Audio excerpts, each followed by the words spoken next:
পৃথিবীতে কত রহস্য, জীবনে কত রোমাঞ্চ। আসছে, সে আসছে। রবিবার রাত 10টায় 91.9 ফ্রেন্ডস এফএমে।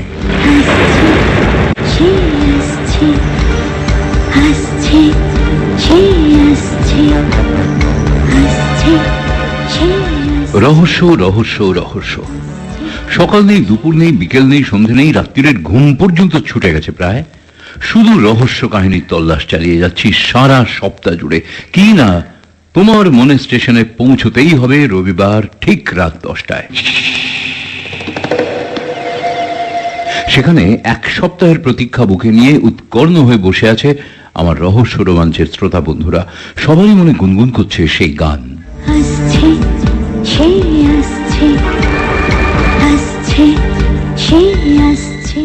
দেখো, অনেকে ভাবে খুন খারাপি, মারদাঙ্গা, রক্ত গঙ্গা এসব না বইলে যেন রহস্য রোমাঞ্চ হয় না। হয় বন্ধু, হয়। শুধু কথায় কথায় কি, ছবিতে ছবিতে।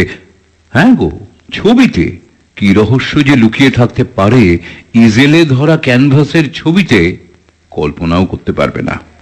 আমার তো পড়ে হাড় হিম হয়ে গেছে। দেখো তোমাদের শুনে কি হয়। বিশিষ্ট চিত্র সমালোচক হিসেবে এক ডাকে তাকে সবাই চেনে। চলে গেলেন এই কমাস আগে, শোভন সোম। তাঁরই গল্প বিলয় বিন্দু। গল্পের কেন্দ্রে ওই ছবি, আর এক উজ্জ্বল উপস্থিতি এ গল্পে রবীন্দ্রনাথ ঠাকুরের। সময় 1917, তারিখ 11ই অগস্ট, স্থান কলকাতার ম্যাডান থিয়েটার, অধুনা ধর্মতলা পাড়ার এলিট। শোভন সোমের গল্প অবলম্বনে আজ শোনাব বিলয় বিন্দু।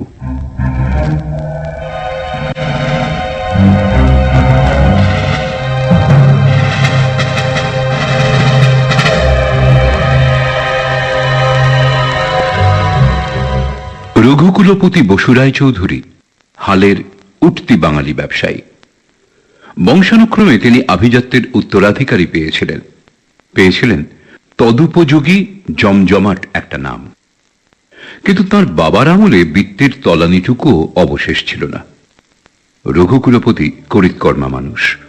নিজের উদ্যমেই তিনি ব্যবসার মজবুত ভিত গড়ে তুলেছেন। তার ব্যবসার ওঠানামা নিয়ে এখন শেয়ার মার্কেট আলোড়িত হয়। ঠান্ডা ঘরে বসে তার সাম্রাজ্য সামলান ম্যানেজমেন্টের ডিগ্রিধারী ঝকঝকে সব এক্সিকিউটিভরা। রিয়েল এস্টেট বা ঘরবাড়ির ব্যবসা ছোট ব্যবসা, তাতে রঘুকুলপতির রুচি নেই।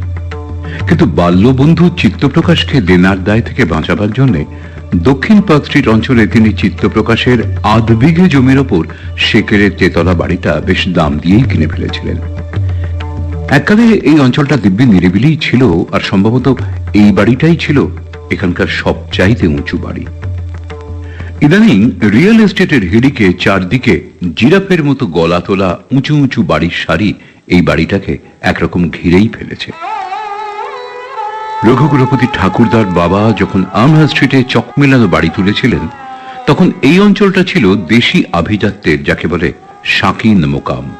রামমোহন, বিদ্যাসাগর থেকে এই সেদিনও এই অঞ্চলেই ছিলেন জগদীশচন্দ্র বসু, প্রফুল্লচন্দ্র রায়, আরো কত সব বড় মাপের মানুষ।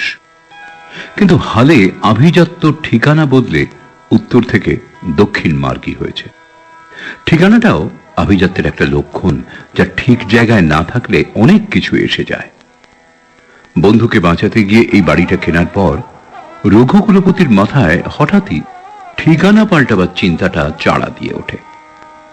কিন্তু মানুষ যা চায় সব সময় তক্ষণিত তা হয় না। চিত্তপ্রকাশদের বাড়িটা একেবারে খালি ছিল না।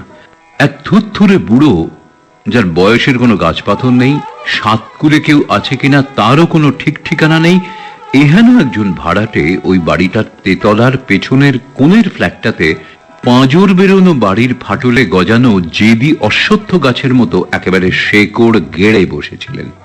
কন্ট্রাক্টর বা প্রমোটারের হাতে রঘু কুলপতি বাড়ি তোলার ভার দেননি, দিয়েছেন নামজাদা আর্কিটেক্টের হাতে। কিন্তু সে আর্কিটেক্টের সাধ্য কি ওই 60-70 বছর ধরে এক পয়সাও ভাড়া না বাড়িয়ে 25 না 30 টাকা ভাড়ায় এখনো গ্যাঁট হয়ে বসে থাকা ভাড়াটেকে তোলে? আবেদন নিবেদন করে টাকার টোপ ফেলে অন্য একটা ফ্ল্যাট দেবার করারেও ওই বুড়োকে টলানো গেল না। রঘু কুলপতি এমন একটা সামান্য ব্যাপারের জন্য কোনো ঝুট ঝামেলায় যেতে চান না। এটা ঠিক, ওর সামান্য আঙুলের টুস্কিতেই বুড়োকে তোলা যায়। ওর মুখ থেকে কথা খুঁজতে না খুঁজতে কাজ হাসিল করতে পারলে অনেকে ধন্য হয়। তারা বলেওছে যে রঘু কুলপতি একবার বললেই ওরা এখনই বুড়োটাকে ঝুঁটি ধরে ঘর ছাড়া করবে। রঘু কুলপতি ভেবেই পেলেন না, চালচুলোহীন একটা ভাড়াটে, যে কিনা ঠিক মতো ভাড়াটাও দিতে পারে না, সে কেন টাকার টোপ খায় না। নতুন ফ্ল্যাট বিনা পয়সায় দিলেও সেখানে যেতে চায় না, অথচ এই ঝরঝরে ভুতুরে বাড়িটাতেই মরতে চায়। একদিন গরমের বিকেলে রঘু কুলপতি বালিগঞ্জ থেকে ল্যান্সডাউন রোড হয়ে ফিরছিলেন। অনেকদিন বাদে সেদিনও হঠাৎ সেকালের মতো দক্ষিণের হাওয়া হঠাৎ বইল। রাস্তার দুপাশে ফুলন্ত জারুল গাছগুলো হঠাৎই চঞ্চল হয়ে উঠল। রঘু কুলপতির মনটাও হঠাৎই চনমন করতে লাগলো। তিনি ড্রাইভারকে গাড়ি ঘোরাতে বললেন।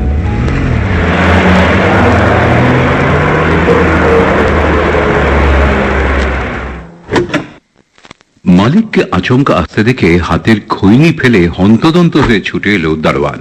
आइए आइए मालिक, नमस्ते नमस्ते। রঘু কুলপতি গাড়ি বারান্দার মুখোমুখি সিঁড়িতে পা দিলেন। গোটা বাড়িটায় যেন জরা ধরেছে। সিঁড়িটায় কস্মিন কালে ঝাঁট পড়ে না। সেকেলে শৌখিন বাড়ির গাড়ি বারান্দায় পঙ্খের বাহারি নকশা ঝুলের পুরু চাদরে একেবারে গায়েব। চারপাশে কিরকম বোটকা গন্ধ। সিঁড়িতে পা রেখেই পকেট থেকে রুমাল বের করে রঘু কুলপতি নাক চাপা দিলেন। সিঁড়িতে আলো নেই, কাঠের রেলিং নড়বড় করছে। সাবেক বাড়ির এক একটা তলা একেলে বাড়ির দোতলার সমান উঁচু। তেতলা পর্যন্ত উঠতে তার হাঁপ ধরে গেল। রঘু কুলপতি কলিং বেল টিপছিলেন, কিন্তু ঘন্টা বাজল না। দরজা খুলে বেরিয়ে এলেন এক থুরথুরে বুড়ো। নিদন্ত মুখে এক গাল হেসে দু হাতে দুটো কপাট মেলে ধরে তিনি বললেন, পায়ের সাথে টের পেয়েছি যিনি আসছেন তিনি সামান্য লোক নন। কি সৌভাগ্য আমার! আসুন আসুন আসুন, আমি কালো শশী দস্তিদার। ওই বেল বাঁচবে না, বাঁচবে না। বিল মেটাতে পারেনি তো, বিজলির লাইন কেটে দিয়ে গেছে। হাঁপাতে হাঁপাতে বিরক্তির স্বরে রঘু কুলপতি বললেন, আমি বসতে আসিনি, একটা একটা কথা বলতে এসেছি। একটা কেন, 100টা কথা বলবেন, কিন্তু আপনি হাঁপাচ্ছেন যে। একটু জিরিয়ে নিয়ে তারপরে বলবেন। দাঁড়ান দাঁড়ান, আমি আগে একটা মোমবাতি জ্বালাই। দেরাজ হাতড়ে দেশলায় বের করে কালো শশী একটা মোমবাতি জ্বাললেন। একটা উটকো ভাড়াটের সঙ্গে বৃথা গল্প করতে রঘু কুলপতি আসেননি। ঘরে ঢুকে তিনি বললেন, দেখুন দেখুন মিস্টার দস্তিদার, কালো শশী দস্তিদার।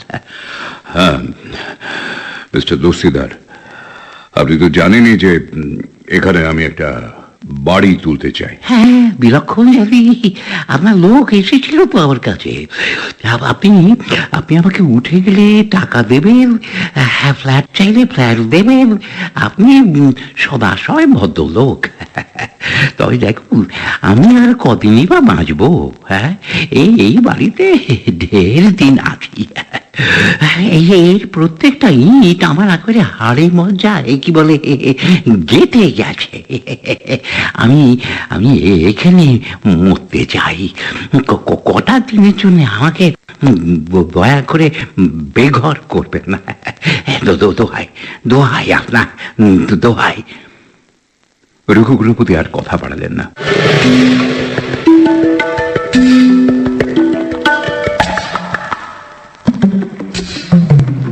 পরদিনও তিনি টালিগঞ্জ থেকে ফিরছিলেন। সেদিনও বিকেলে তেমনি চন্দনে হাওয়ায় বেগনি জারুলে ছাওয়া ডালগুলো হঠাৎই চঞ্চল হয়ে উঠল। আকাশের নীল সামিয়ানায় টুকরো টুকরো ভাসন্ত মেঘ অস্তরশ্মির জাদুতে আশ্চর্য রঙিন মায়া বিছিয়ে দিল। ড্রাইভারকে গাড়ি ঘোরাতে বললেন রঘুকুলপতি বসু রায়চৌধুরী।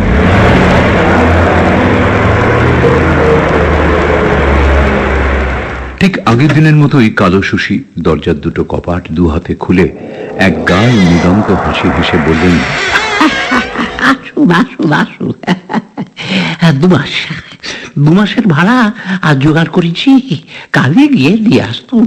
আর এসেই যখন গেছেন এসে যখন গেছেনই তখন ভাড়াটা আপনার হাতে দিয়ে দিয়ে। এহেন প্রস্তাবে বিরক্ত হলেও রঘুকুলপতি না হেসে পারলেন না। আপনার রেস তো আমার বিলক্ষণ জানা।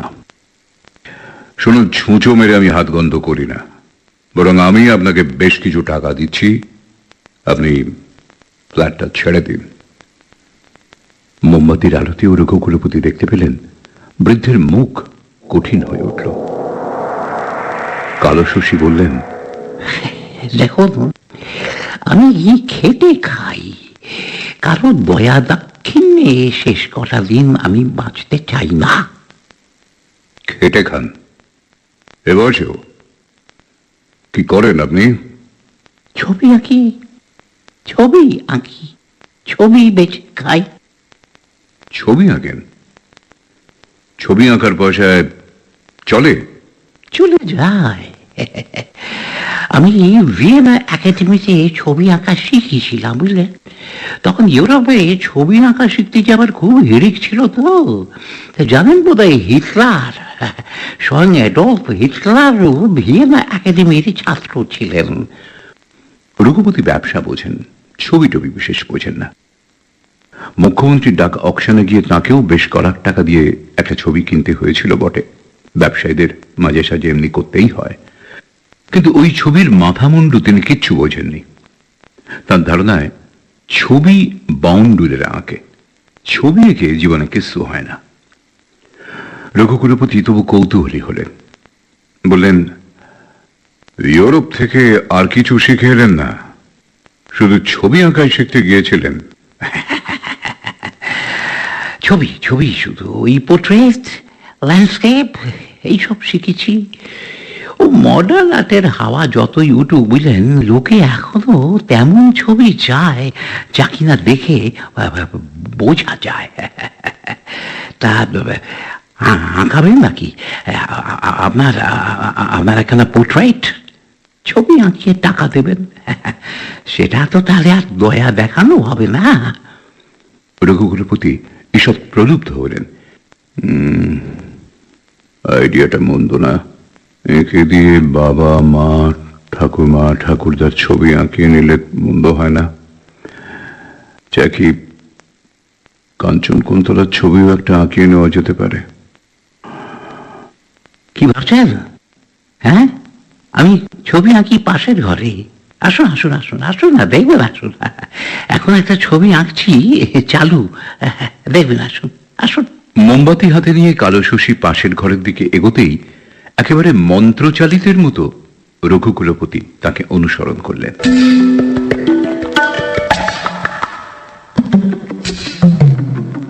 সারা ঘর জুড়ে ডাঁই করে উল্টানো ক্যানভাস, এটা সেটা জিনিসপত্রের রাশ। ইদেলে কাপড়ে ঢাকা একটা ক্যানভাস। কাপড়টা তুলে ধরে কালো শশী বললেন, এইটাই এখন আঁকছি। কি জায়গাটা চেনা চেনা ঠেকছে কি? একটা পুরোনো ফটোগ্রাফ দেখে আঁকছি আর কি, ব্লো আপ। রঘুকুলপতি দেখলেন ক্যানভাসে আঁকা রয়েছে একটা হলের মধ্যে একটা মিটিং এর ছবি। হলের ভেতরটা একটু চেনা চেনা ঠেকলেও ঠিক কোন জায়গা চিনতে পারলেন না। ঠিক বুঝতে পারছি না তো। কি করে বুঝবেন? সেই মাদানো থিয়েটার কি আর আছে? ওটা কোন এলিট সিনেমা। ভাবতে পারেন ওই হলে রবীন্দ্রনাথ বক্তৃতা দিয়েছেন, ওর নৃত্যনাট্য ওখানে হয়েছে। এই 1950-এও এই হলে মহালয়ার সকালবেলা রবীন্দ্রসঙ্গীতের আসর বসেছিল।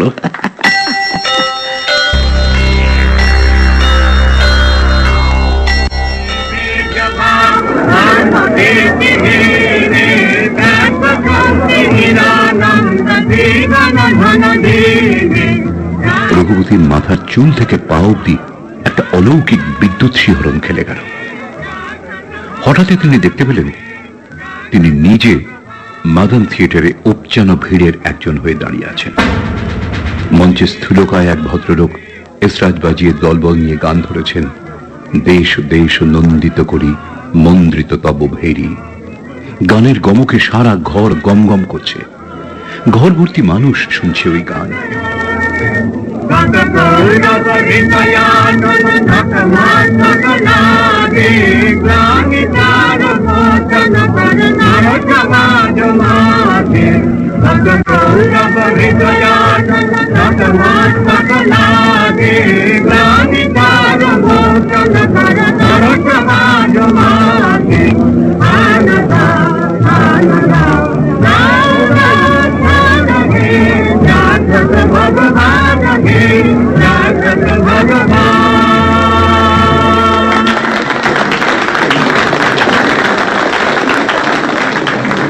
গান শেষ হতেই আরে আরে ওকে কেউ ওই গাঢ় রঙের জব্বা, গাঢ় রঙের টুপি পরা দেবপ্রতিম যে মানুষটি উঠে দাঁড়ালেন, রবীন্দ্রনাথ ঠাকুর না? কি করে হয়, কি করে হয়? সময়ের উল্টো ধারায় এতগুলো বছর উজিয়ে আমি কি আশ্চর্য! আমি কি স্বপ্ন দেখছি? স্বপ্ন দেখছি নাকি আমি? রবীন্দ্রনাথ উঠে দাঁড়িয়ে অলৌকিক কণ্ঠে বললেন, আজ সরকারি দণ্ডনীতিতে আমাদের কণ্ঠ অবরুদ্ধ। দেশের মাটিতে দাঁড়িয়ে দেশের কথা বলবার অধিকারও দেশের কর্তারা আজ অপহরণ করেছেন। এই কর্তার ইচ্ছায় কর্মে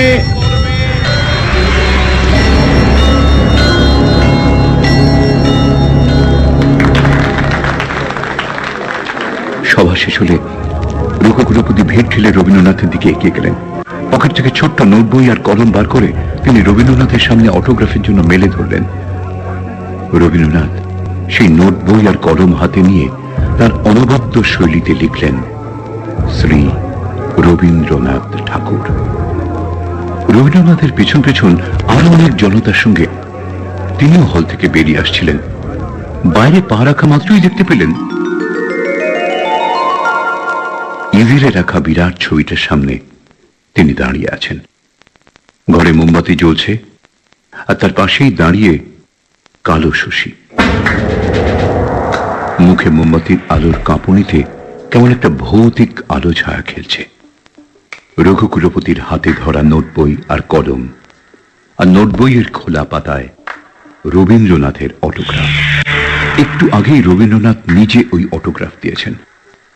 অটোগ্রাফের নিচে লেখা 26শে শ্রাবণ 1324।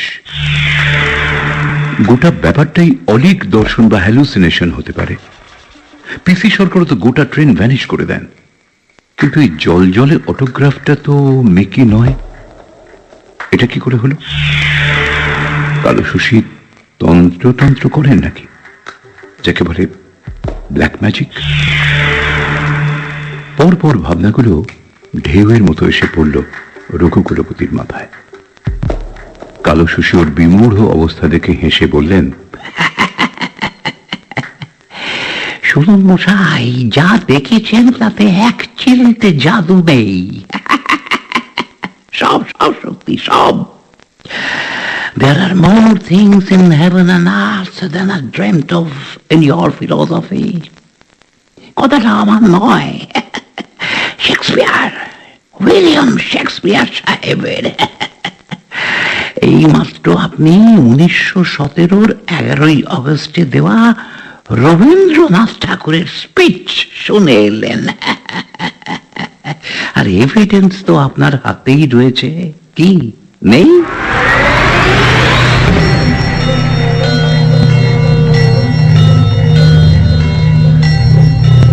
গোটা ব্যাপারটাই ভেলকিবাজি হলেও রঘুকুলপতি ধাঁধায় পড়ে গেলেন রবীন্দ্রনাথের সইটা নিয়ে। ওটা তো ধাঁধা নয়। তিনি রবীন্দ্রনাথের কাছের মানুষ বাণীচন্দ্র, প্রশান্তিদেব ঘোষ, বীরেন কৃষ্ণ দেববর্মা, সমুদ্রজয় ঘোষের সঙ্গে দেখা করলেন একাধিক্রমে, এবং ওরা প্রত্যেকে এক বাক্যে বললেন ওটা সত্যি। পূজনীয় গুরুদেবের স্বাক্ষর। একবার প্লেনে দীর্ঘ পথ যেতে যেতে কি একটা পত্রিকায় রঘুকুলপতি প্যারাসাইকোলজির কথা পড়েছিলেন। গোটা ব্যাপারটাই ওরা অবশ্য বুজরুকি মনে হয়েছিল।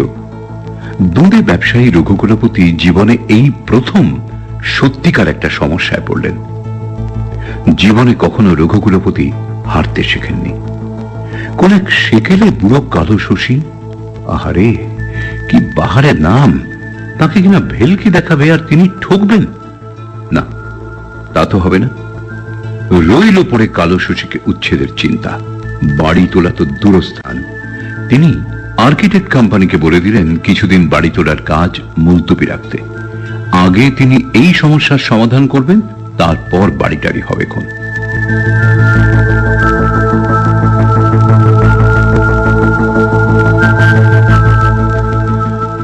রঘুকুলপতি বিজ্ঞানের ছাত্র ছিলেন। বিজ্ঞানে তো বুজরুকির কোনো জায়গা নেই। কেমিস্ট্রি আছে, অ্যালকামি নেই। ফিজিক্স আছে, মেটাফিজিক্স নেই। কিন্তু ওর যে অভিজ্ঞতা হলো সেটা এমনই অবিশ্বাস্য যে কাউকে বলাও যাবে না, এমনকি কাঞ্চন কুন্তলাকেও না। কাঞ্চন তো কথায় কথায় বলে, যত বুড়ো হচ্ছ তত তোমার ভীমরতি ধরছে। সারা দিন খালি ঠান্ডা ঘরে বসে থাকবে, দিন দিন ভুঁড়ি বাড়ছে। কাল সকালবেলা থেকে জগিং করবে, বুঝলে? এসব কথা কাঞ্চনকে গিয়ে বললে হয়তো এক্ষুনি সাইকিয়াট্রিস্ট ডক্টর বীরেন গাঙ্গুলির সঙ্গে অ্যাপয়েন্টমেন্ট করে বসবে। আর ডক্টর গাঙ্গুলিও বলবেন যে রঘুকুলপতি হ্যালিউসিনেট করছেন। ছবিতে আবার কোশ্চেনকালে কেউ কখনো ঢোকে নাকি? ছবিতে কেবল ঢোকাই নয়, ঢুকে রবীন্দ্রনাথের সই নিয়ে আসার ব্যাপার কখনো ঘটা সম্ভব? রঘুকুলপতি মরিয়া হয়ে উঠলেন। এই রহস্য ওকে জানতেই হবে। ওসব ম্যাজিক ফ্যাজিক তিনি টেনে বার করে দেবেন।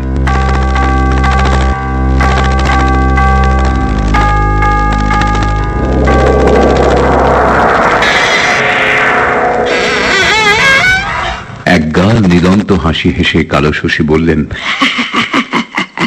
আমি জানতাম আপনি নিশ্চয়ই আসবেনই, আপনাকে আসতেই হবে। মুখের কথা কেড়ে নিয়ে রঘুকুলপতি বললেন, থামুন ওরে থামুন। বুঝেছি আপনি ব্ল্যাক ম্যাজিক করেন, কিন্তু ম্যাজিকও তো হাত সাফাই ছাড়া কিছু না। আর যা দেখালেন সেটা মেসমেরিজম হতে পারে। রবীন্দ্রনাথের সইটাও তো দেখছি দিব্যি রপ্ত করেছেন। এইসব কাণ্ড কারখানা করে কি লোক ঠকিয়ে বাড়ান নাকি? কালো শশীর মুখ মুহূর্তে গম্ভীর হয়ে গেল। বিজ্ঞান কি পৃথিবীর সব রহস্য জানতে পেরেছে? বলুন দেখি, বিজ্ঞান কি থেমে গেছে? আজ যেটা অ্যালকেমিয়া, কাল সেটা কেমিস্ট্রি। মানুষ কি কোনোদিন ভেবেছিল যে সে চাঁদে পা ফেলবে? চন্দ্রগ্রহণ, সূর্যগ্রহণের মতো বিজ্ঞানকে মানুষ একদিন গল্প গুজব দিয়ে দেখেনি। মানুষ এখনো বোঝেনি বলে কি টাইম ট্রাভেলটা বুজরুকি, তাই বলতে চান? রঘুকুলপতি এই ধরনের বক্তৃতা ঢের শুনেছেন। কাঞ্চনের সময় কাটে না, ও এক গুরুদেবকে ধরেছে। একদিন বাধ্য হয়ে রঘুকুলপতি গিয়েছিলেন কাঞ্চনের সেই গুরুদেবকে দেখতে। উনিও এইসব বক্তৃতায় দিয়েছিলেন সেদিন। বিরক্ত হয়ে রঘুকুলপতি আর ও পথ মারাননি। কাঞ্চনকে বলেছেন, দেখো কাঞ্চু, ও ধম্মটম্ম নিয়ে তুমিই থাকো, ও বাবু আমার কম্ম নয়। রঘুকুলপতি অত্যন্ত বিরক্তির স্বরে কালো শশীকে বললেন, হ্যাঁ হ্যাঁ, মেসমেরিজম, হিপনোটিজম, হ্যালুসিনেশন আমি সবই মেনে নিলাম, কিন্তু এই এত সব একসঙ্গে করলেন কি করে বলুন দেখি?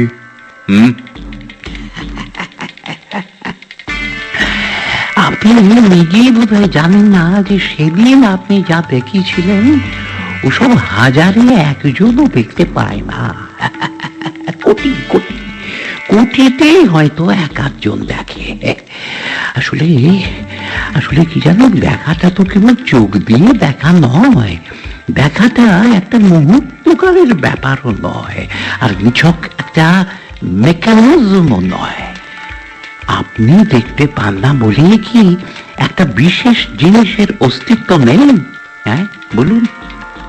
এই মৌমাছি মৌমাছি আল্ট্রাভায়োলেট রে দেখে, কই আপনি দেখেন? হ্যাঁ, আপনি শোনেন আল্ট্রাসনিক সাউন্ড? শোনেন না, কিন্তু তাই বলে এগুলোর অস্তিত্ব কি আপনি নস্যাৎ করতে পারেন? আপনি শোনেন না, আপনি দেখেন না বলে সব নস্যাৎ করে দেবেন? বাহ বাহ রে বাহ। অন্য কেউ ওর মুখের উপর তর্জনী নেড়ে এভাবে কথা বললে রঘুকুলপতি মুহূর্তে দারোয়ানটাকে ঘাড় ধরে তাকে বের করে দিতেন। কিন্তু কালো শশীর এই ভুতুড়ে স্টুডিও, ওর মুখে মোমের আলোর কাঁপা কাঁপা রহস্যময় আলো ছায়ার নাচ, আর সন্ধ্যের আবছা অন্ধকারে জানলা গলে আসা হাওয়ায় এমন কিছু ছিল যে রঘুকুলপতির মুখে একটাও কথা শুনল না। কালো শশী বলতে লাগলেন, কি জানি না বুঝে অবিশ্বাস করে বসাটা এই মানুষের ধর্ম। মানুষ ভাবে সে যা জানে তার বাইরে আর কিছু নেই, কিছু নেই, তাই যা সে জানে না সেটাকে সে ফু দিয়ে উড়িয়ে দিতে চায়। হ্যাঁ হ্যাঁ হ্যাঁ, কাজের কথা আসুন দেখি, কি ভাবলেন? ঠিক করলেন কিছু? আমাকে দিয়ে পোর্ট্রেট আঁকাবেন? হ্যাঁ বলুন। সে আঁকানো যাবে এখন, আসলে ব্যাপারটা কি করে হলো সেটা আমায় বলুন তো। তাহলে তো একটা ছোটখাটো বক্তৃতা দিতে হয় মশাই। আপনার কি সে সময় হবে? কাজের মানুষ। হবে হবে হবে। তাহলে এক কাপ চা খান, আমি চট করে চা নিয়ে আসি। চা থাক, আপনাকে তো বানাতে হবে, বাদ দিন, বলুন। তাহলে শুনুন, হ্যাঁ, আপনাদের বিজ্ঞানেই তো বলে যে পদার্থ অক্ষয়, তার লয় নেই কিন্তু রূপান্তরণ ক্ষমতা আছে। ঠিক বলছি? রবীন্দ্রনাথকে লেখেননি, ফুরায় যাতা ফুরায় শুধু চোখে, অন্ধকারের পেরিয়ে দুয়ার যায় চলে আলোকে। আহা, কি চমৎকার লেখা গো! পুরাতনের হৃদয়ে টুটে আপনি নূতন উঠবে ফুটে, জীবনে ফুল ফোটা হলে মরণে ফল ফলবে। বাবু ভাবুন একবার, কি চমৎকার গান! হ্যাঁ, শেষ নাহি যে শেষ কথা কে বলবে, শেষ নাহি যে শেষ কথা কে বলবে, আঘাত হয়ে দেখা দিল আগুন হয়ে, আগুন হয়ে জ্বলবে শেষ। এই ব্যাপারটা বুঝেছিলেন উপনিষদের সুক্ত প্রণেতারা, গ্রিক দার্শনিকেরা। প্লেটোর টাইমিয়াস থেকেই তো ইউক্লিড লিখেছিলেন এলিমেন্টস। পিথাগোরিয়ানদের সলিডস থেকেই কেপলার তার মহাবিশ্ব তত্ত্বের অনেক হদিশ পেয়েছিলেন। কিন্তু আপনারা তো প্লেটোর কথা শুনবেন না, শুনবেন ইউক্লিডের কথা, কেপলারের কথা। অত বনিতা করবার দরকার নেই। আপনি বুঝতে পারছেন না, প্রশ্নটা বিশ্বাস অবিশ্বাসের নয়, প্রশ্নটা হলো ঘটনার সত্যতা নিয়ে। বটে বটে বটে বটে। তাহলে আসল কথায় আসি। আচ্ছা, আপনি ভ্যানিশিং পয়েন্টের কথা নিশ্চয়ই শুনেছেন, যাকে বলে বাংলায় বিলয় বিন্দু। বাঙালিরা অবশ্য বিলয় বিন্দু বলে না, তারা ভ্যানিশিং পয়েন্টে বেশি স্বচ্ছন্দ বোধ করে। তা এক নাছোড় অধ্যাপক কি যেন একটা বইতে গো, কি বইতে, মনে পড়েছে, চিত্র ভাবন। চিত্র ভাবন নামের বইতে শব্দটার এই বাংলায় করেছেন, ভ্যানিশিং পয়েন্টের বাংলা করেছেন বিলয় বিন্দু। চমৎকার না?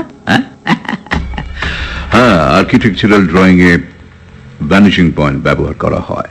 তবে সব ব্যবচ্ছেদের মতোই এই ভ্যানিশিং পয়েন্টের তত্ত্ব প্রথম তৈরি আর ব্যাখ্যা করেছিলেন রেনেসাঁ, ব্রুনেলেস্কি আর আলবের্টি।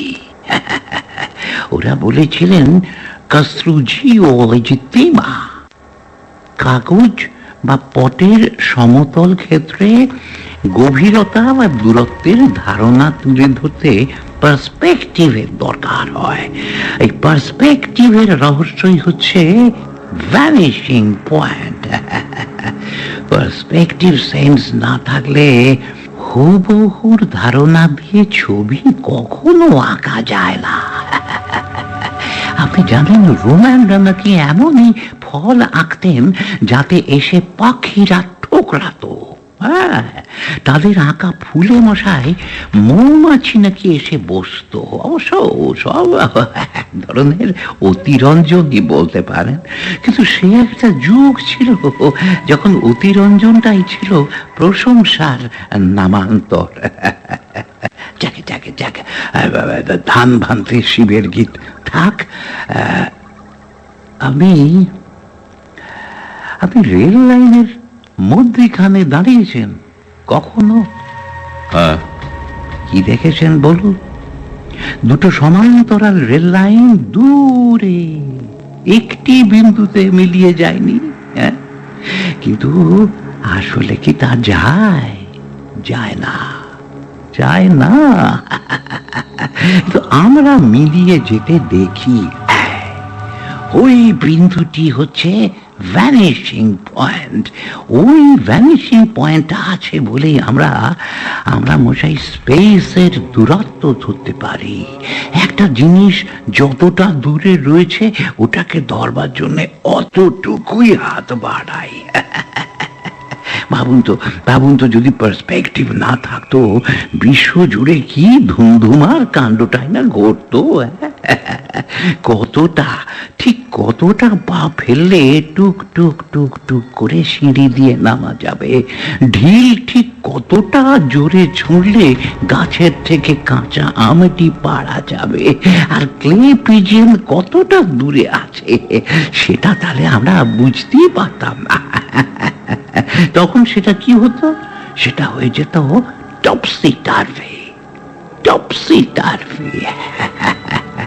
এখন এই যে পার্সপেক্টিভ আমরা দেখি, সেটাকেই অবলম্বন করে ছবির সমতলীয় পটে গভীরতার হুবহু প্রতিফলন শিল্পীরা এনে দেখালেন। এটা মিথ্যে নয় মশাই, মায়া নয়। যদি তা মিথ্যে হতো, মায়া হতো, তাহলে পুরো আর্কিটেকচারাল স্পেসের ব্যাপারটাই হয়ে যেত মিথ্যে। সেই স্পেসটাকে টাইমে পরিবর্তিত করায় আপনি 1917 ছবিতে ঢুকে যেতে পেরেছিলেন। হ্যাঁ মশাই, আমি ভেঙে দেখাইনি, ম্যাজিকও নয়। কেবল কি করে স্পেসটা টাইম হতে পারে সেটাই আপনাকে দেখালাম। কি বলছেন আপনি? এ তো তাজ্জব কাণ্ড মশাই। ওয়াটার ফিল্ট্রেশনের মাধ্যমে শোধন করা, প্রকৃতির মতো বিশুদ্ধ। শুনছো রহস্য রোমাঞ্চ 91.9 ফ্রেন্ডস এফএমএ। লিওনার্দো দা ভিন্সির নাম শুনেছেন তো? দা ভিঞ্চি তো এই ছবির সত্যি বিজ্ঞানের সব আশ্চর্য তত্ত্ব ধরতে পেরেছিলেন। এই যেমন যেমন ধরুন ভূকেন্দ্রের অবস্থান, কি করে গাছের বয়স আর ফসিলের বয়স জানা যায়, এমনকি অপটিক্সের গূঢ় তত্ত্ব ওই ছবি আঁকতে আঁকতেই জেনেছিলেন লিওনার্দো দা ভিঞ্চি। ও মশাই, মশাই, ছবি জিনিসটা কেবল ছবি নয়, আর অনেক অনেক অনেক অনেক কিছু।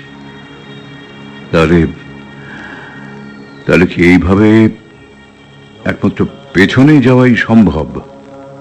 আচ্ছা, এই একই পদ্ধতিতে ভবিষ্যৎ দেখা যায় না? এই দেখো, কি বলছেন মশাই, তা কি করে হবে? দেখুন, যা ঘটে গেছে তার একটা সত্যতা ছিল, আর যা ঘটেনি তার মধ্যে কি কাজ করছে? সম্ভাব্যতা। এখন বলুন তো, সত্যতা আর সম্ভাব্যতা এই দুটো কি এক?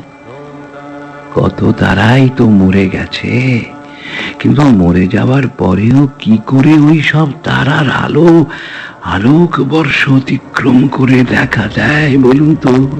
হ্যাঁ, যার মৃত্যু ঘটেছে সে তো আলোক তরঙ্গের যাত্রা শেষ না হওয়া পর্যন্ত মরে না। যদি কোনো অত্যন্ত দূরে আলোক বর্ষের নক্ষত্র থেকে ধরুন বিশাল একটা দূরবীনে পৃথিবীকে দেখা সম্ভব হয়, তাহলে কি মনে করেন ডাইনোসরদের দেখা যাবে না? যাবে যাবে যাবে। বাস্তবে যা ঘটে গেছে তা আলোক তরঙ্গে থেকে যায় মশাই। ছবিতে আমরা আলো ছায়া দিয়ে আলোক তরঙ্গকেই কি ধরি না? সেই সত্যকেই আপনি দেখেছিলেন। তা স্বপ্ন নয়, মায়া নয়, এমনকি মতিভ্রম নয়। আমাদের প্রাচীন কবিরা এইসব জানতেন, তাদের লেখায় আমরা পেয়েছি। তাহলে তাহলে আপনি এক কাজ করুন না, অতীতে গিয়ে বেশ ভালো মতো টাকা করিয়ে নিয়ে নিজের ভাগ্যটা ফিরিয়ে ফেলুন। তা করছেন না কেন? আরে দেখছেন কি, করছেন না কেন বলুন?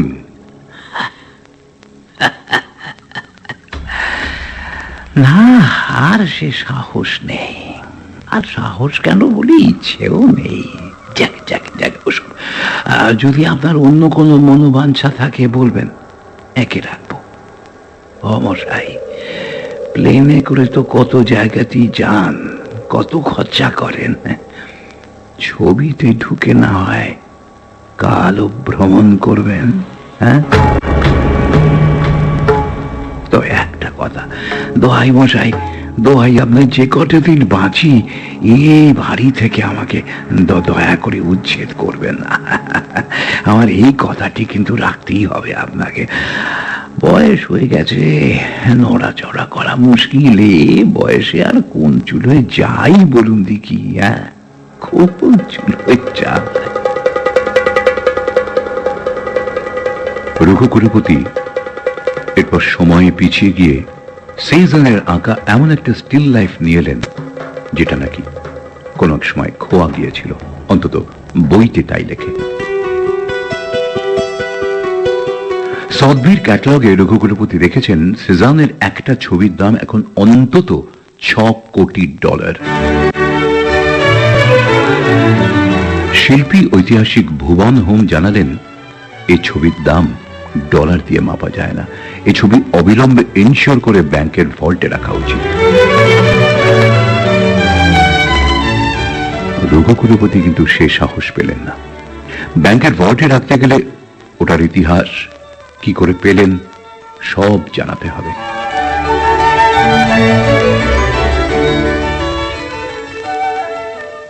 এভাবেই রঘুকুলপতি আনলেন মহেঞ্জোদড়োর চিত্রিত একটা পাত্র, অজন্তার শিল্পীদের আঁকা ছবির একটা ছপ্পা।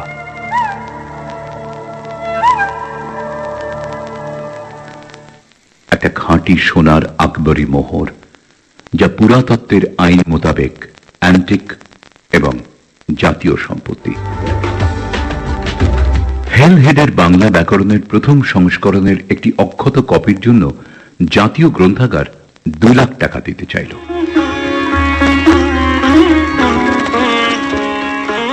বিজেন্দ্রলাল রায়ের গাওয়া গানটির ঝকঝকে রেকর্ডটির জন্য এক সংগ্রাহক কবুল করলেন 5,000 টাকা দেবেন। আমার জন্মভূমি সে দেশ, আমার জন্মভূমি সে দেশ, আমার জন্মভূমি। ওয়ারেন হেস্টিংসের নস্যির কৌটোর জন্য সদভি দিতে চাইল 30,000 পাউন্ড। বলা বাহুল্য, রঘুকুলপতি এর একটাও হাতছাড়া করলেন না, তাকে নেশায় পেয়ে বসল। চুলোয় গেল ভাড়াটে উচ্ছেদ, চুলোয় গেল বাড়ি তোলার তাগিদ, অভিজাত পাড়ায় ঠিকানা বদল, এমনকি ব্যবসার দেখাশোনাতেও তিনি শিথিলতা দেখাতে লাগলেন। ইতিহাস আর পুরাতত্ত্বের মোটা মোটা বই নিয়ে পড়তে শুরু করলেন। এক আশ্চর্য অনাস্বাদিত জগতে ঢুকে গেলেন রঘুকুলপতি বসু রায়চৌধুরী।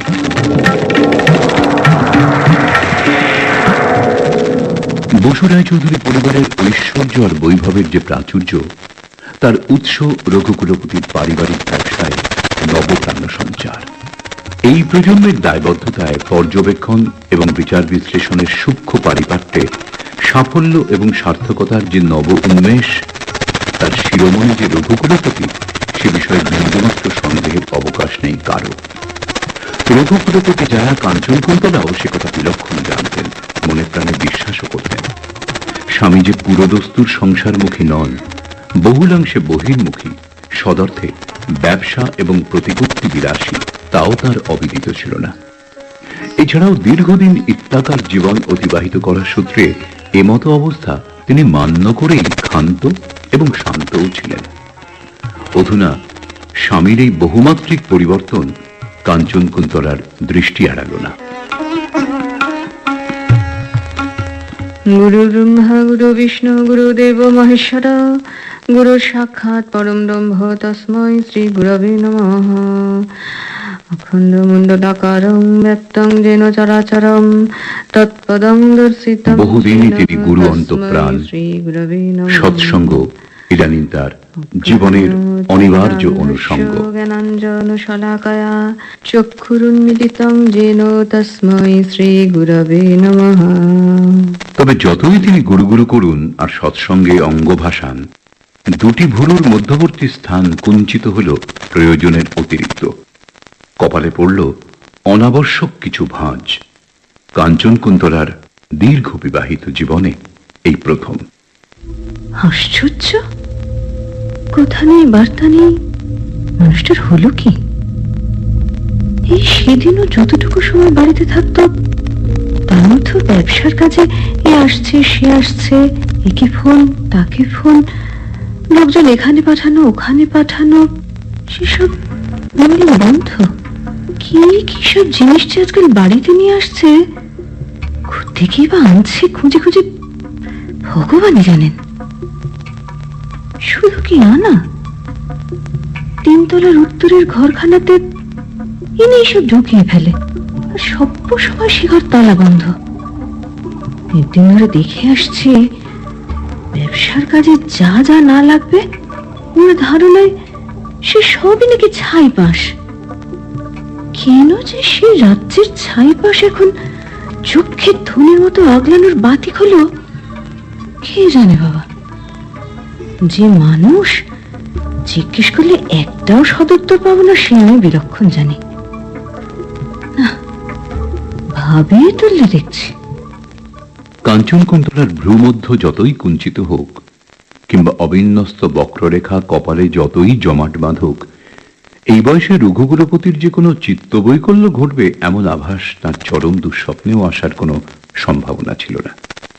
তবু একেবারে হাল ছেড়ে বসে থাকাও সমীচীন বোধ করলেন না।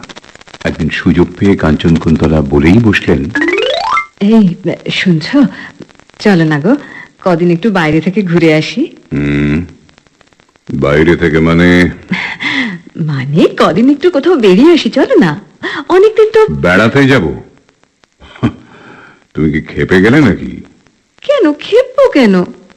তোমার যেমন কথা, না খেপলে বুঝি কেউ বেড়াতে যায় না? না না না, তা না, তবু মানে আমার তো যাওয়ার কোনো প্রশ্নই ওঠে না। তবে তুমি যদি যেতে চাও তো যাও। কোথায় যাবে বলো, আমি ব্যবস্থা করে দিচ্ছি। ও মা, আমি একা কেন যাব? বলছিলাম কি, চলো না গো, কদিন কদিন বেরিয়ে এলে দেখো, তোমারও ভালো লাগবে। না না না না না, আমি দিব্যি আছি, আমার জন্য তোমাকে ভাবতে হবে না। কাঞ্চন কুন্তলার সন্দেহ তবু গেল না। তিনি স্বামীর গতিবিধির হদিশের জন্য বেসরকারি গোয়েন্দা লাগালেন। বেশি দিন অপেক্ষাও করতে হলো না। অনুসন্ধান প্রসূত গোয়েন্দা রিপোর্ট এসে গেল অচিরেই। সিল করা খামে যে পত্রটি এলো বেসরকারি গোয়েন্দা দপ্তর থেকে, তা কাঞ্চন কুন্তলার উদ্বেগ উৎকণ্ঠার প্রশমন ঘটালো অনেকটাই। বুকের পাষাণ ভারও প্রায় নেমে গেল। পত্রের মূল অংশটি এইরূপ: আপনি নিশ্চিন্ত থাকুন, আপনার স্বামী দেবতা শ্রীযুক্ত রঘুকুলপতি বসু রায়চৌধুরীর কোনো প্রকার চিত্ত চাঞ্চল্য ঘটেনি। কোনো ডাকিনী যোগিনীর হাতছানিও এর পেছনে নেই। রঘুকুলপতি এক কথায় যাকে বলে ধোয়া তুলসী পাতা। তবে প্রায় বিকেলে বা সন্ধ্যের দিকে তিনি ঘণ্টাখানেকের জন্য পার্ক স্ট্রিটের ওই নতুন কেনা পুরো বাড়িটাতে যান। না, নেশা টেশা একেবারেই করেন না। আর যার কাছে যান সেই আদ্যিকালের বুড়োটা ওইখানে ওই বাড়িতেই 3 তলায় 2টো ঘর নিয়ে থাকে, ছবি টবি আঁকে। ওই বৃদ্ধ কালে ভদ্রে বাড়ি থেকে বাইরে বেরোয়। বিস্তর অনুসন্ধান করে দেখেছি বৃদ্ধেরও সাতকুলে কেউ নেই। সত্তর ওই বৃদ্ধ ওই বাড়ি খালি করে দিয়ে উঠে যান। আপনার স্বামী রঘুকুলপতিও সর্বান্তঃকরণে তাই চান। সেই সুবাদে অনুরোধ করতে একাধিকবার যাওয়াটা একটা কারণ বটে, তবে এত ঘন ঘন যাওয়া বিশেষ যুক্তিগ্রাহ্য নয়। এতৎসত্ত্বেও কি অভিপ্রায় বা কোন আকর্ষণে যে অভিজাত বংশজাত সফল ব্যবসায়ী ঐশ্বর্যশালী রঘুকুলপতি 7 বুড়োর 1 বুড়ো ওই চালচুলোহীন ছন্ন ছাড়া মানুষটার কাছে যান, তা এখনো আমাদের কাছে রহস্যাবৃত। তবে এখনো আমরা হাল ছাড়িনি, এখনো সবিশেষ অনুসন্ধানী। ইত্যাদি ইত্যাদি ইত্যাদি। পড়া শেষ করে পত্রটি আবার সযত্নে খামে ভরে রাখলেন কাঞ্চন কুন্তলা। এইটা এবার আমাকে খুঁজে বের করতে হবে।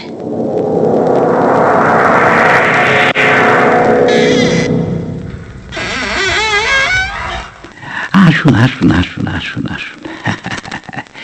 আজ একটা আশ্চর্য ছবি দেখাবো আপনাকে।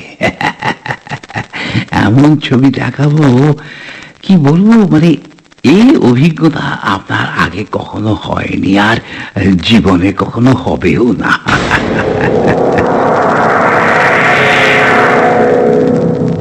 রিয়েলি?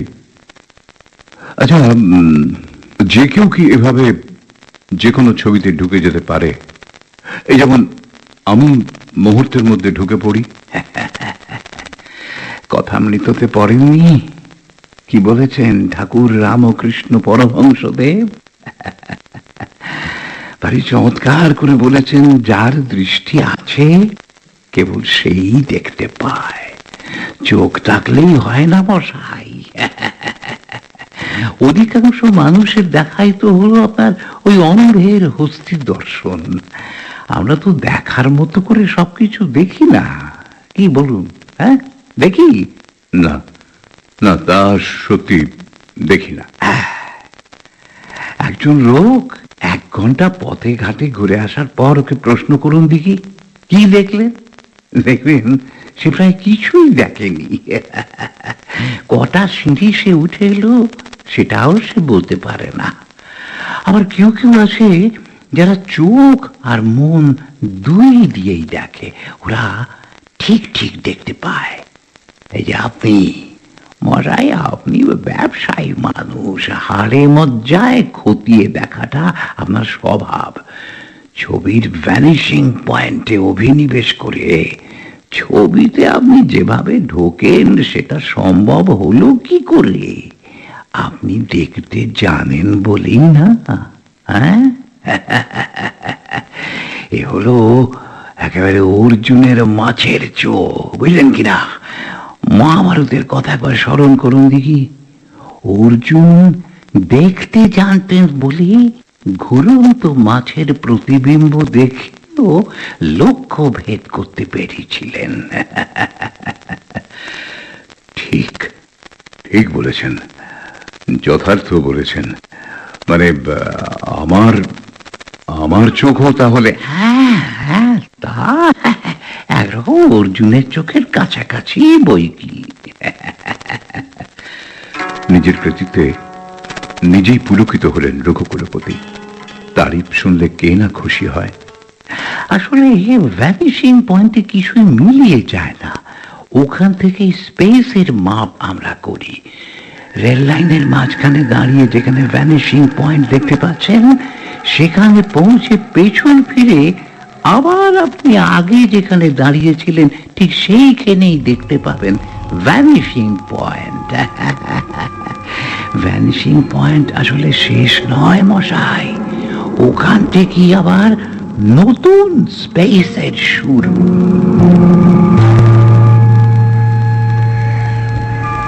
ইজেলে রাখা ক্যানভাসের ওপরের থেকে ঢাকনাটা সরিয়ে দিতেই রঘুকুলপতি দেখতে পেলেন চিত্রার্পিত এক উজ্জ্বল ব্যক্তিত্ব সম্পন্ন মানুষ জাহাজে সুসজ্জিত কেবিনে বসে আছেন। চেহারাটা ওর খুব চেনা চেনা ঠেকল। আরে, ইনি সিন্ধু মাধব মল্লিক না? সে বিখ্যাত বৈজ্ঞানিক আর আমার দাদুর খুব বন্ধু।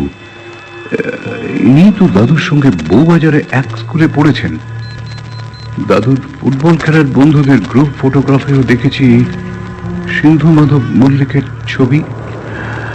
ইনি এখানে জাহাজে কি করছেন? ভাবতে ভাবতেই রঘুকুলপতির কানে মৃদু থেকে গভীর সমুদ্রের গড়গড় আওয়াজ ধ্বনিত হতে লাগলো। চোখে মুখে নোনা জলের ছিটে এসে লাগলো। পায়ের নিচের কার্পেট মোড়া পাটাতন দুলতে শুরু করলো। রঘুকুলপতির সারা গায়ে ভয়ে কাঁটা দিল। ওকে দেখে ছবির মানুষটি এক অদ্ভুত দৃষ্টিতে তাকালেন। কিছু একটা বলবার জন্য ওর ঠোঁট দুটো কেঁপে উঠলেও শব্দ শুনল না। রঘুকুলপতি কোথায় এসেছেন কিছু ভেবেই পেলেন না। কেবিনের দরজা খুলে বাইরে আসতেই নিকষ অন্ধকারে ক্রুদ্ধ জলের গর্জনে ওর কানে গায়ে তালা লেগে গেল। পেছনে স্বয়ংক্রিয় দরজা বন্ধ হয়ে গেল। আপনি চোখে কিছুই দেখা যাচ্ছে না প্রায়, কিন্তু জলের ঝাপটায় রঘুকুলপতি ভিজে গেলেন। টালমাটাল পাটাতনে দাঁড়ানোই গায়ে আন্দাজে হাত বাড়িয়ে রেলিং ধরে ধরে তিনি এগোতে লাগলেন। তীব্র ঠান্ডায় হাত পা জমে আসছে। রেলিং ধরে ধরে এগিয়ে তিনি পৌঁছলেন খোলা দিকে। দেখতে পেলেন শিশু আর মহিলাদের লাইফ বোটে করে নামিয়ে দেওয়া হচ্ছে। মাথার উপর ঝুলন্ত আলোর বিচ্ছুরণে সব মিলিয়ে একটা অসম্ভব ভৌতিক পরিবেশ তৈরি হয়েছে। অসংখ্য সুবেশ সুপুরুষ যাত্রী আর নাবিক কোন এক প্রত্যাশন্ন মুহূর্তের অপেক্ষায় দাঁড়িয়ে আছে।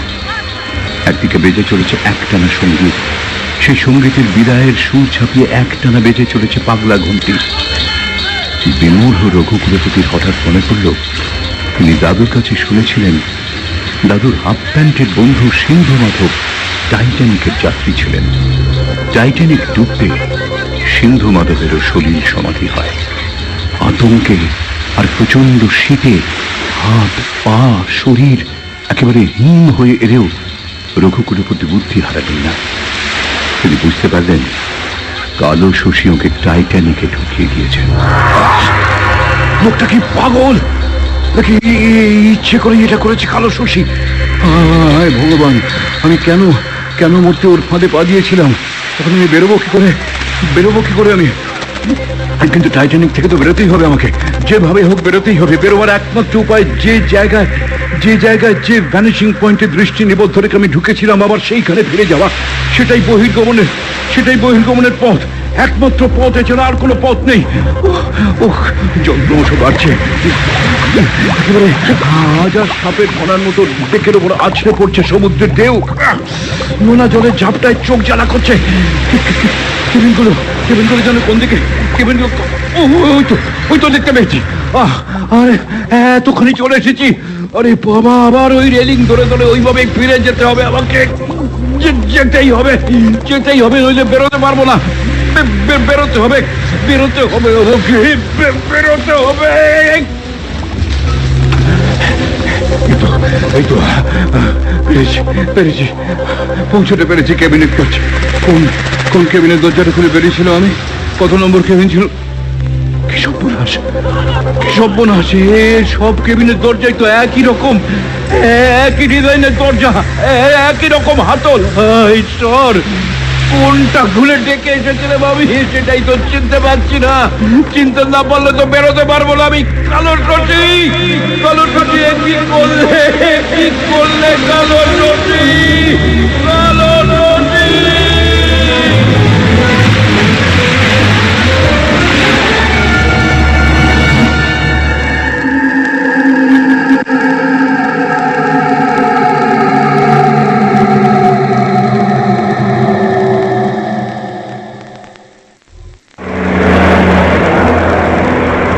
এই তো গাড়ি বারান্দার নিচে গাড়িটা দাঁড়িয়ে, ড্রাইভার নেই, তার মানে নিজেই গাড়ি চালিয়ে এসেছে আজ। आइए आइए मालकिन, नमस्ते नमस्ते। রামশরণ সাহেব কখন এসেছেন? घंटा 2 घंटा হবে, करीब 9 बजे। ঠিকই বলেছ, এখন 11:15 বাজে, এখনো বাড়ি ফিরল না দেখে। মালিক এসে রোজ কা মাফিক সিধা উপরে চলে গেছেন। এখনো নামেন নেই মালকিন। আমি তো গেট মে পুরা টাইম খড়া আছি। দেখি, একবার ওপরে গিয়ে দেখি।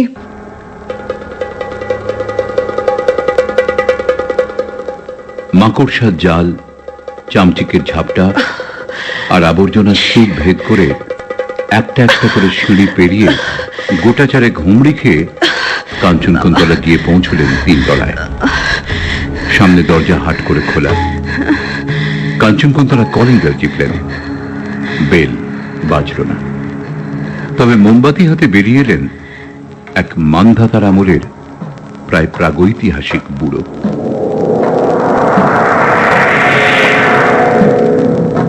কাঞ্চনকুন্তলা হাঁপাচ্ছিলেন।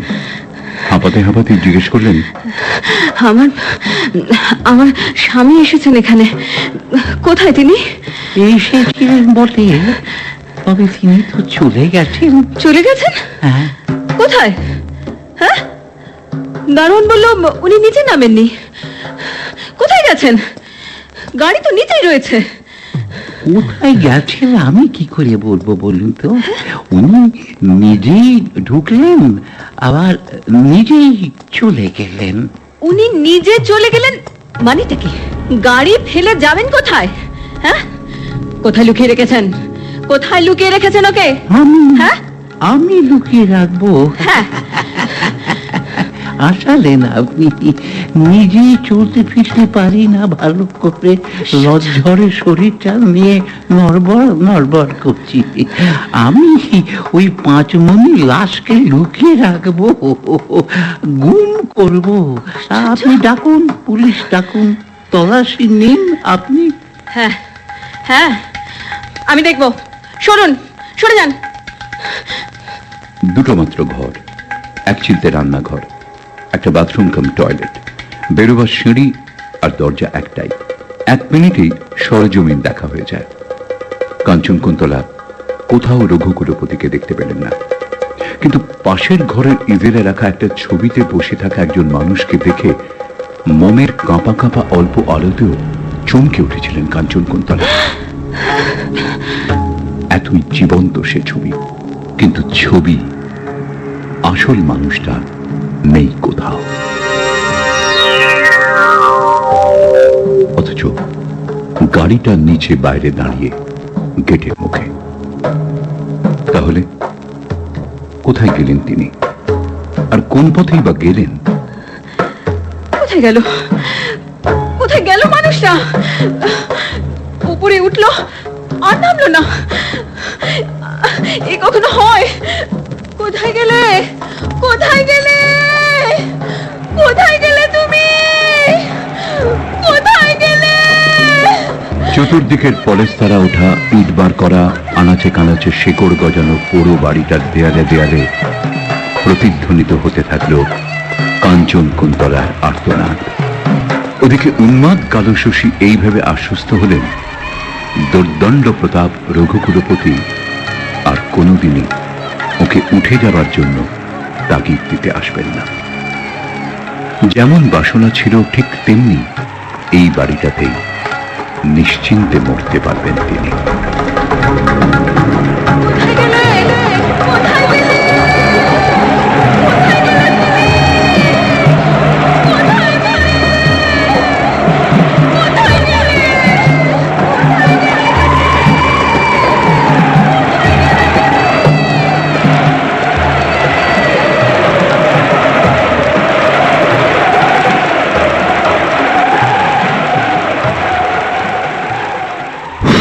শুনলে তো, যা বলেছিলাম সত্যি তাই হলো কিনা? কোনো হাতিয়ার নেই, অথচ কি নিপুণ হত্যা! এই না হলে রহস্য। বিলয়বিন্দুর রূপায়ণে আজ আমার সঙ্গে ছিল গোয়েন্দা গৌতম ব্যানার্জি, রামশরণ, প্রবীণ সেনগুপ্ত, কাঞ্চন কুন্তলা, তুহিনা দত্ত। আর গল্প পড়ে শোনানোর পাশাপাশি রঘুকুলপতি